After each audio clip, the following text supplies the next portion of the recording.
page, my picture. It's a list of acronyms. Words that are broken down into a few symbols or characters, and you're supposed to be able to decipher them. That's it. That's what it is. Lunchtime.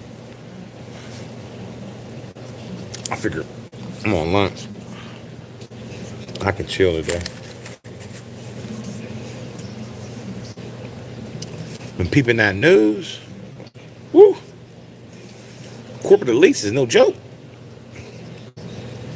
You know, funny. We just seen people go to the parties, the white party, and they didn't sit next to those people and try to find out what textiles is. I had a limousine trip one time. This guy was that True something. It's like a Scapic store. Forever. 21 Forever. And I guess I had one of the executives from 21 Forever. I was driving for Star Limousine. Grabbing on me. Talking about, well, like a driver like you. I'm thinking, dude, serious. You know what I'm saying? What's up? I'll be a driver. Oh, yeah, you got to come out to California. I got a back room. Got to stay there. My wife take us around. Everything's taken care of. I said, cool. Sign me up.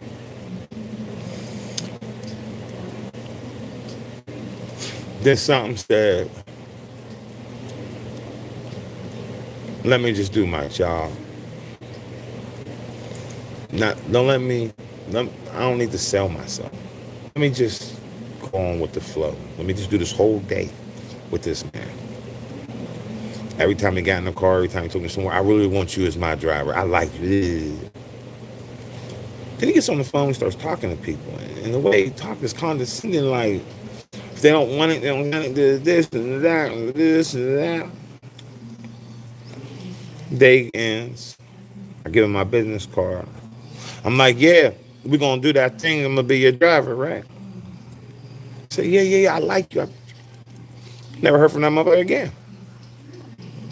And for years, people get in the car, I want you as my driver. I want you. Rich people, these elites, these people running organizations, they get you thinking you're going to go somewhere with them. All you do is drive.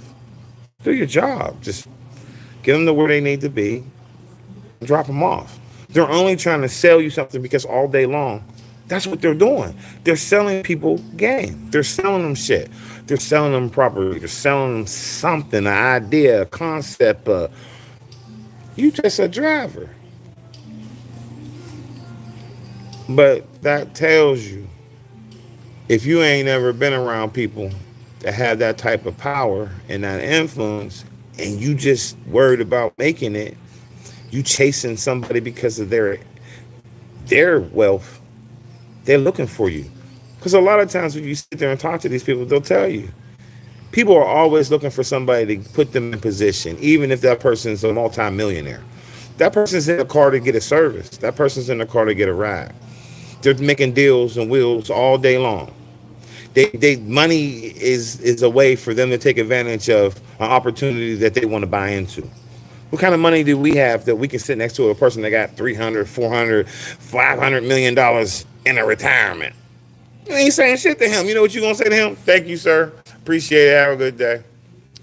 Now you always find a few senators or super wealthy old rich men going to Rolling Rock. They're the nicest people in the world. They're from Texas. A lot of the senators and people I meet that are rich and wealthy and out their damn mind powerful, they're from Texas. They come here and they say Pennsylvania is Alabama. This is shit you see once you leave Allegheny County and you go up into Westmoreland County, you go up into Fandango County and all those different counties. You go up into Lancaster, Central PA. White people and black people talk different because of the supply chain. That's the word. It's the supply chain. The difference between the kid who drives a diesel 350 and the kid in the city who drives a 250 Ram pickup truck is the kid in the country is bailing at 5 o'clock in the morning. That kid who's driving that Dodge Ram gas truck, He going to the mill. He going to be a welder. But his family is all generated from that type of ecosystem. So they talk this back and forth shit about farming, and ain't nobody doing that shit. Only people who do that is people who's raised in it. Once again, these rich people go into the farm area and buy all up in the land and turn it into a community. The people who make the money, they move the heck out of that neighborhood and be rich forever. They don't come back and say, oh, I want to live here. They do. They get their own house there and whatever, whatever. But you really see these people in life. And these people will really talk to you in life. And one thing's for certain and two things for sure. The game they play is deception. It's not that they're going to admit that they have the upper hand. They're not going to sit there and tell you that they were given a better interest rate than you. They were given a better education than you. They were given a better opportunity than you. They're not going to tell you that because there's a reason why. Not taken away from the opportunity that Ed Gainey had. But Ed Gainey was the mayor of Pittsburgh, the first black mayor of Pittsburgh.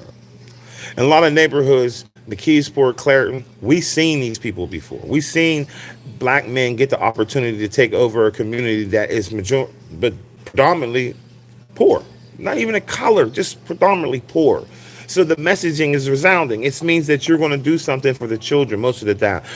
That's how they get their niche. That's how they get in. They say they're going to do something for the kids. So you have this mayor, he's African American. He gets the power of the city. And he plays duck, duck, goose with constituents that he thinks is going to vote for him by giving them these opportunities, helping them get in a job in the city. It's great. We needed more people like that. But a lot of times people don't have the heart or the information, or then I go back to heart first. First of all, they don't have the heart to represent who they are. They don't have the heart to say, I went through Job Corps. They want to tell you they went through Harvard or Yale or, of course, Howard University, UBC. Oh, I went to a black school. Okay, you went to a black school. You're an Alpha, Sigma, Beta, Data, Theta, Phi, Phala. Okay, you all those things. You're an Alpha, Sigma, Beta, Data, Delta, Adelphia. Okay, you all those things. And you got branded, okay?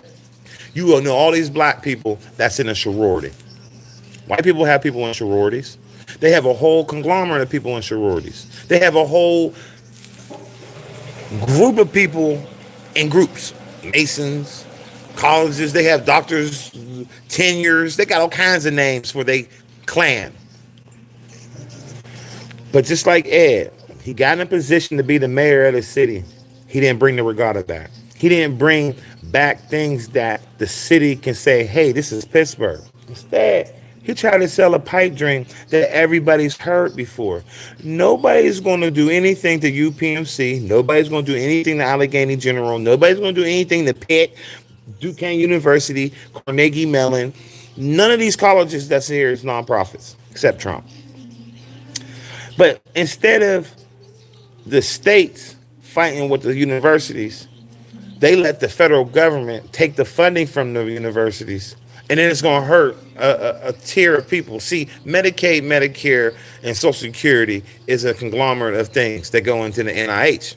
Because the NIH is like cancer research. So these same alpha, beta, sigma, deltas, these same people, black, right? Let's make sure we keep it black. We don't need to talk about white people, because every time we talk about white people, black people forget that it's black people that's in position that didn't get other blacks in position to even out the game. No. Everybody wants to turn the other shoulder and say you talk too much, but we're in reality now. And I love it.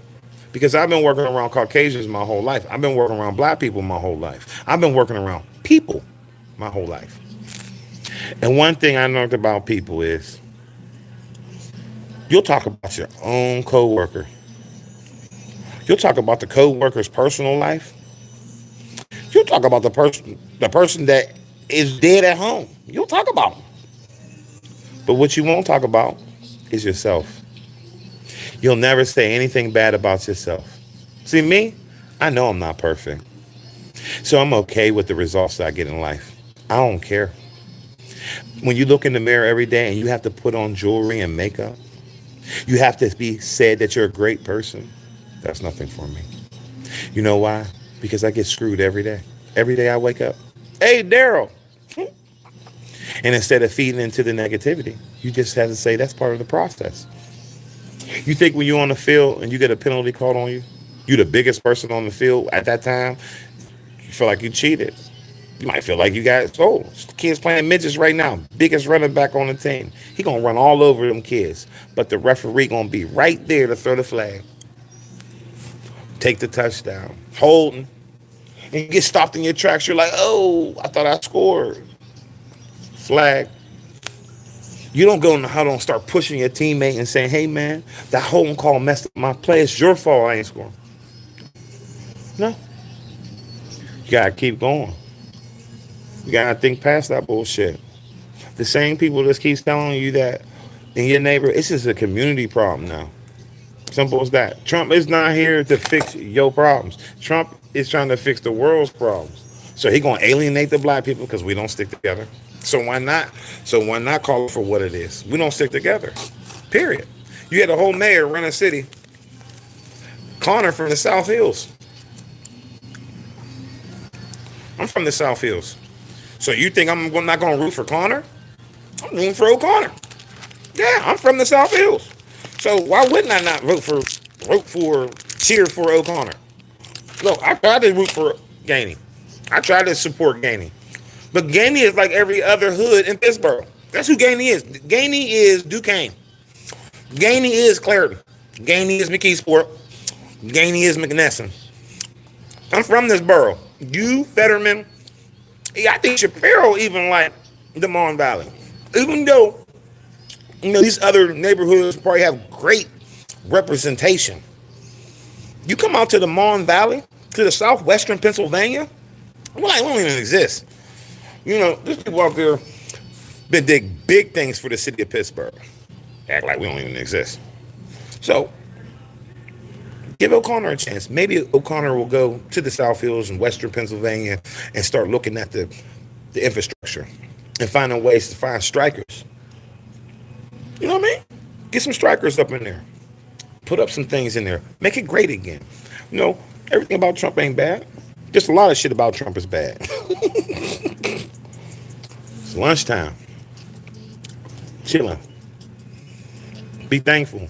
People hate you for you being on Earth, but they never talk about themselves. You'll never hear them talk about the shady shit they do. They try to make the shady shit they sound biblical. Ooh, it's biblical. Okay, what scripture is it? Because you did that, that means, we all die. We all gonna pass away. We all gonna not exist. Ooh. So what am I supposed to do? Live in fear? Come on, man. Life is too short. We all expire. Some expire sooner than the others. Be thankful. If you ain't thankful, then what you got? You gonna argue with your own people? Because there's only how many rich people you live near?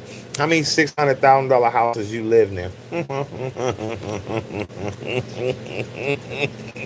It's your own kind. It's your own kind calling and telling on you. It's your own kind telling that they think you suspect. I know. My own kind go to my job and be like, you do this. They say it in my face. I'd be like, that's what you think. It'd be my own kind. The white people, I ain't saying what they do, because I ain't got time to talk about white people today. I'm talking about my own kind today. Because our own kind needs to get together and work together. Because if we can't get it together now, Coonan is at an all-time high.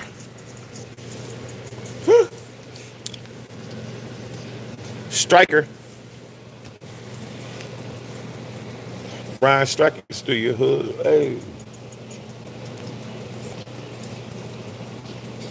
Be thankful.